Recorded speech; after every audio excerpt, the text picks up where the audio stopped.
Luto na yung tortang puso. Ginigisa na yung bawang, sibuyas. Iba yung kusinero ko ngayon.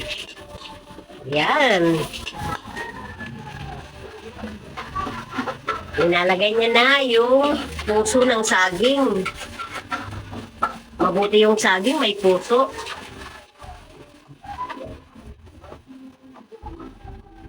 Lalagay siya ng chicken cubes.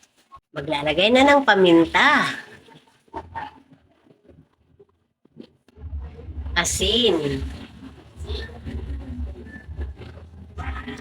Maglalagay ng 4 na pirasong egg.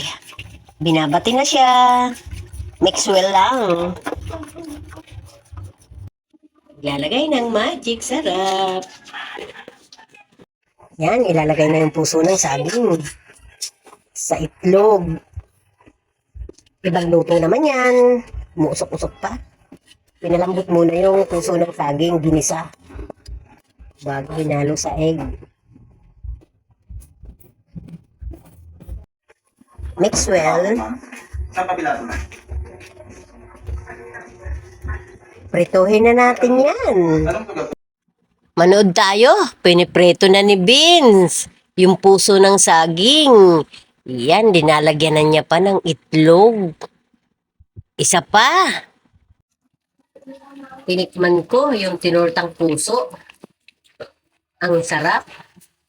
Kahit pala sa puso, pwedeng itorta, kaya mas mabuti pa yung tortang puso, masarap.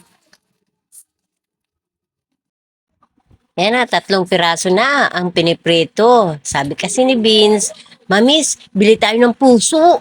Kasi masarap yung puso, itorta sa itlog. Kaya sabi ko, sige, subukan natin. Binahagi ni Vince yung recipe ng mama niya para daw matikman namin.